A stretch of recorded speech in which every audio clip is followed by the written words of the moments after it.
ഉപ്പുതറ പഞ്ചായത്തിൽ 2025-26 വാർഷിക ബജറ്റിന് അംഗീകാരം ലഭിച്ചു. 25-ന് അവതരിപ്പിച്ച കരട് ബജറ്റിൽ മാറ്റമൊന്നും കൂടാതെയാണ് ബജറ്റ് അവതരിപ്പിച്ചത്.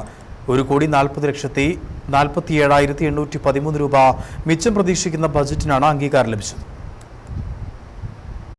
14ാം പഞ്ചവത്സര പദ്ധതിയിൽ സുസ്ഥിര വികസനം ലക്ഷ്യമിട്ടുകൊണ്ടാണ് ഉപ്പുതറ പഞ്ചായത്ത് പദ്ധതി രൂപീകരിച്ചിരിക്കുന്നത്. അതിദരിദ്രർക്ക് വീട് നൽകൽ, സ്ത്രീകളുടെയും കുട്ടികളുടെയും ജീവിത നിലവാരം ഉയർത്തൽ, അംഗനവാടികൾക്ക് സ്വന്തമായ കെട്ടിടങ്ങൾ, വയോജനങ്ങളുടെ ക്ഷേമ പ്രവർത്തനങ്ങൾ, യുവജനങ്ങളുടെ കായികക്ഷേമ പ്രവർത്തനങ്ങൾ, ആരോഗ്യ മേഖലയിലെ മുന്നേറ്റം തുടങ്ങി എല്ലാ മേഖലകളിലും വികസനം ഉറപ്പുവരുത്തുവാൻ കഴിയുന്ന ബജറ്റാണ് അവതരിപ്പിച്ച് അംഗീകരിച്ചത്. കാർഷിക വികസനത്തിൽ ഊന്നൽ നൽകുന്ന പദ്ധതികളാണ് ബജറ്റിലുള്ളത്. ഇത്തവണ കാർഷിക വികസനത്തോടൊപ്പം ഉൽപാദന മേഖലയിലും സേവന മേഖലയിലും പശ്ചാത്തല വികസനത്തിലും വിവിധങ്ങളായ പദ്ധതികളാണ് ഉള്ളത്. അടിസ്ഥാന സൗകര്യ വികസനം മുതൽ സാമൂഹിക സേവനങ്ങൾ, വിദ്യാഭ്യാസം, ആരോഗ്യ സംരക്ഷണം, മാലിന്യ നിർമ്മാർജ്ജനം, ദാരിദ്ര്യ നിർമ്മാർജ്ജനം, സ്ത്രീ ശാക്തീകരണം, വയോജനക്ഷേമം തുടങ്ങി നമ്മുടെ ജനസമൂഹത്തിന്റെ വൈവിധ്യമാർന്ന ആവശ്യങ്ങൾ അഭിസംബോധന ചെയ്തുള്ള 34,59,63,245 രൂപ വരവും 33,19,15,432 രൂപ ചിലവും 1,40,47,813 രൂപ മിച്ചവും പ്രതീക്ഷിക്കുന്ന ബജറ്റാണ് വൈസ് പ്രസിഡന്റ് സരിത PS അവതരിപ്പിച്ച് അംഗീകാരം നേടിയത്.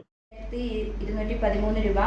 ആകെ വരവുകളും പ്രാരംഭ ബാക്കിയും 54,59,63,245 രൂപ. നീക്കി ബാക്കി 1,40,47,813 രൂപ 13 രൂപ. ഘടക സ്ഥാപനങ്ങളിലെ വകയിലെത്തുക. കഴിഞ്ഞ വർഷത്തെ 90% പദ്ധതികളും പൂർത്തിയാക്കിയാണ് 2025-ലെ മിച്ച ബജറ്റ് അവതരിപ്പിച്ചത്.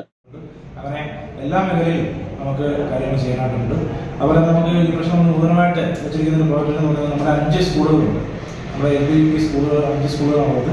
ആ സ്കൂളിൽ പ്രഭാത ഭക്ഷണം ഏർപ്പെടുത്താനുള്ള ക്രമീകരണം പഞ്ചായത്ത് ഏർപ്പെടുത്തുന്നുണ്ട്. അപ്പോൾ അത്തരത്തിലുള്ള ഒട്ടനവധിയായിട്ടുള്ള നിലവാരം പ്രവർത്തനങ്ങളാണ് കാര്യങ്ങൾ ചെയ്തിട്ടുള്ളത്. പിന്നെ നമുക്കറിയാം, നമ്മുടെ നീന്തൽ പരിശീലനം പോലുള്ള പ്രവർത്തനങ്ങൾ നമ്മൾ ആരംഭഘട്ടത്തിൽ ആരംഭിച്ചു. ഈ വർഷവും നമുക്ക് കുഞ്ഞുങ്ങൾക്ക് നീന്തൽ പരിശീലനം കൊടുക്കുന്ന ഒരു സംവിധാനം, കാരണം നമ്മുടെ സമീപത്തുള്ള ഒട്ടനവധിയായിട്ടുള്ള പ്രദേശങ്ങളെല്ലാം പുഴയും തോടുകളൊക്കെ ഉണ്ട്.